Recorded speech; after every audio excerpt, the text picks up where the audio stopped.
които сега са заменени. Крис Фонте беше още тогава закупен и беше при нас, но беше къптайт. Нямаше право да играе за купата, точно беше купен от Кристал Палас.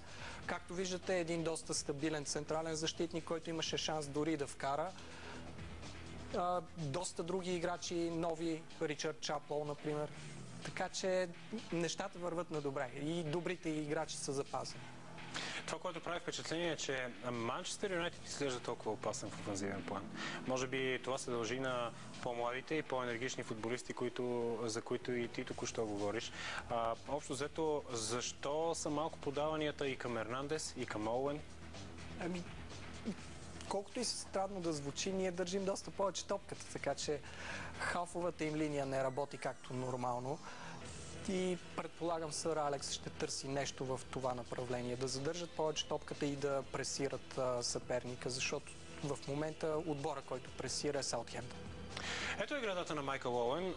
В случая ми е трудно да определя дали опита да прехвърли вратаря Биелковски или опита центриране, но факт е, че това бе една от малкото възможности, които му се предостави за него през тази първа част. Ли Бърнар направи впечатление, че при всеки опит при статично положение той стреля от далечна дистанция. За разлика от миналата кампания, когато игра много силно, сега формата му не е подобна. Да, така е.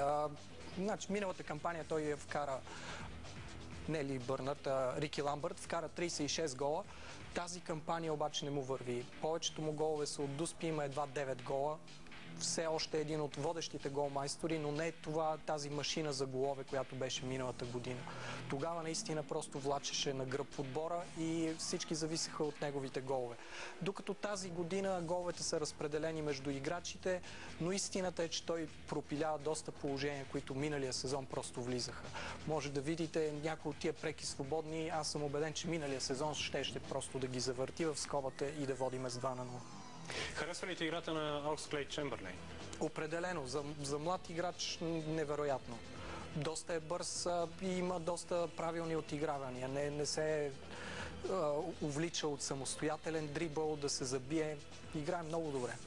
Ето и много сериозният пропуск на Жолидо Прадо. Трябва да кажем, че топката бе центрирана от фланга. Това, което на мен ми се нрави в случая, е, че Найджел Аткинс иска от своите футболисти да практикуват много директен футбол. Тоест, топката се подава един или два пъти по широчината на терена, след което се изритва в предни позиции. Много често се търсят атаките по фланговете. Именно по този начин дойде и гола. Страхотен шут на Ричард Чаплоу в края на тази първа част. Със сигурност този гол променя настроението на двубоя и трябва да кажем, че по някакъв начин може би променя и концентрацията на Манчестър Юнайтед. Сериозна грешка за червените дяволи в дефанзивен план. И смяташ ли, че сър Алекс ще прибегне до услугите на Руни, Бербатов и на Нани през второто полувреме? Предполагам, първо ще изчака как ще се развият първите 10 на 15 минути и тогава ще прибегне до смени. Надявам се